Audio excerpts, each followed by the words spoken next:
Rejeki dari Sulastri.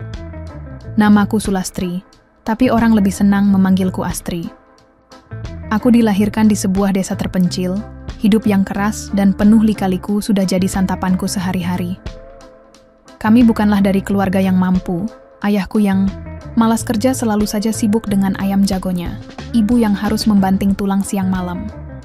Meskipun aku dari keluarga kurang mampu, tapi aku mempunyai semangat untuk belajar yang setinggi-tingginya. Aku tidak mau diremehkan orang lain hanya karena aku tidak berpendidikan. Untuk mencukupi biaya sekolahku, aku membantu ibu berjualan di pantai, menawarkan aksesoris pada para wisatawan. Penguasaan bahasa Inggrisku membantu memperlaris daganganku. Walau kadang aku suka malu ketika ada yang menggoda dan mengatakan aku tidak pantas berjualan di pantai, lebih pantas jadi wanita karier. Mendengar godaan itu, setiap malam aku sering melamun dan membayangkan bagaimana seandainya jadi kenyataan. Alangkah senangnya aku dan keluargaku ketika usaha kerasku untuk sekolah membuahkan hasil.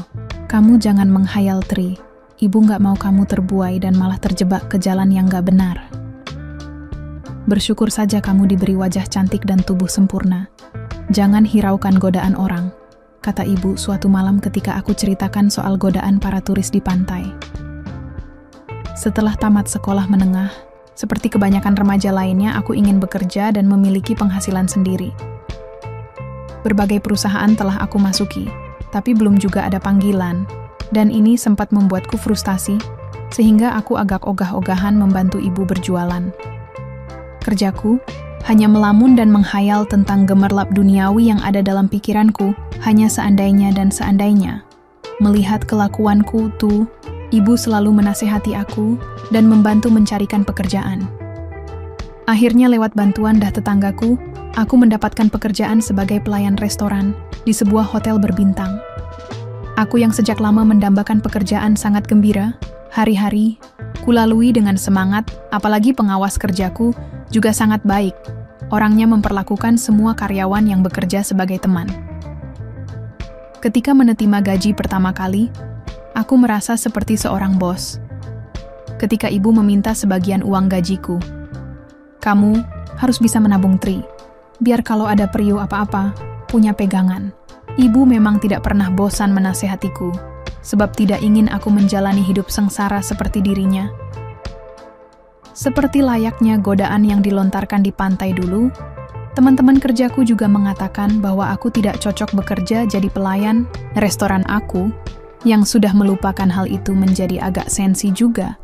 Sebab menurut mereka, tubuhku yang lebih tinggi dari gadis-gadis lain, juga kulitku yang coklat tapi bersih, sangat tidak pantas bila memegang peralatan makan.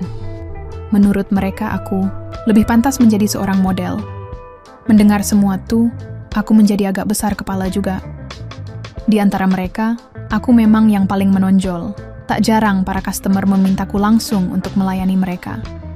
Bahkan manajer tempatku bekerja sering menyuruhku untuk menggunakan pakaian adat, menyambut tamu istimewa yang kebetulan menyewa restoran kami.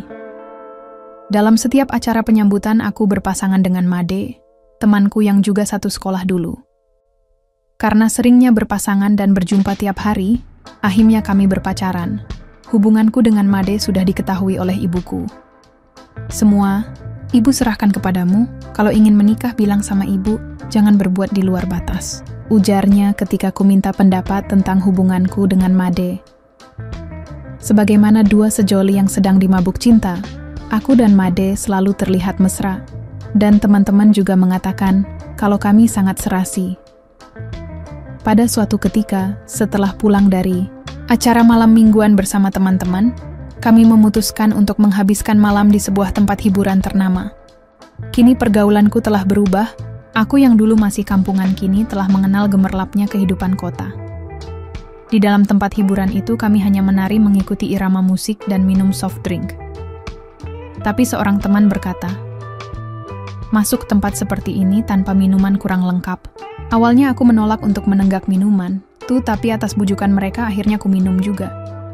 Rasanya masih asing juga sih, namun ku terus meminum setiap gelas yang disodorkan. Malam pun semakin larut, akhirnya kami pulang. Aku pulang bersama Made. Tapi Made mengatakan bahwa ibu pasti marah jika aku pulang dalam keadaan agak teler. Made menawarkan untuk menginap di hotel dan sewa 2 kamar. Aku pun hanya menurut saja. Ketika sampai hotel, aku yang sudah sangat pusing hanya bisa bergelayut, menjadi pundak Made. Dan aku tidak mengetahui apa saja yang dibicarakan Made dengan resepsionis. Sambil tetap bergelayutan, kami berjalan menuju kamar dan ketika kami memasuki kamar, aku yang sudah dipengaruhi minuman. Tanpa kusadari, aku jadi memiliki keberanian untuk memeluk Made dan sambil berbisik pelan mengatakan bahwa aku jangan ditinggal sendirian. Made yang kupeluk hanya tersenyum kecil sambil tangannya menutup pintu. Made membopongku ke tempat tidur. Mata kami bertatapan dekat sekali. Kurasakan nafas Made agak memburu. Pelan tapi pasti dia menciumku. Lembut sekali kurasakan. Aku pun membalasnya. Kami saling membalas. Semakin lama, aku hanya memejamkan mata menikmati setiap pemberiannya. Setelah semuanya terbuka, aku yang sudah tak kuat menahan gelora jiwaku, segera saja mengatakan, "Miliki aku seutuhnya malam ini, Bli," bisikku. Dan malam itulah aku menyerahkan apa yang selama ini selalu kujaga dengan sepenuh hati. Made dengan penuh kasih sayang berkata bahwa dia akan bertanggung jawab atas semua yang terjadi. Setelah kejadian itu kami jadi semakin sering mengulangnya, entah itu di hotel atau di gubuk tengah sawah. Dan akhirnya aku beranting mengetahui hal itu. Made justru tidak mau peduli dan mulai menjauhiku malah pergi entah kemana. Di tengah rasa bingungku, atas bantuan seorang teman aku, membuangnya. Dengan tabungan yang kupunya, aku putuskan pergi keluar kota. Setelah susah payah, meminta izin ibu, akhirnya sampai juga aku di kota yang aku tuju. Setelah berputar-putar lumayan lama, kutemukan juga rumah sahabatku Yuni. Dia sedikit kaget ketika melihatku datang tiba-tiba, namun setelah kuceritakan semuanya dia pun menerimaku dengan tangan terbuka dan juga mencarikan aku pekerjaan sebagai staf admin di sebuah hotel. Di tempat kerja aku bertemu seorang pria bernama Pak Robi, dan aku merasa dia bisa mewujudkan impianku menjadi wanita karier. Mendapat pekerjaan ini aku merasa sangat gembira. Nantikan kisahku dengan Pak Robi ya, tentu akan sangat seru dibandingkan ceritaku dengan Made. Karena saat dengan Made, aku belum punya pengalaman, sedang sama Pak Robi aku sudah pengalaman. Nantikan ya jam tayangnya, sekian dan terima kasih. Sekali lagi, tidak pernah lupa Mimin ingin mengingatkan bahwa tidak ada maksud untuk merusak moral.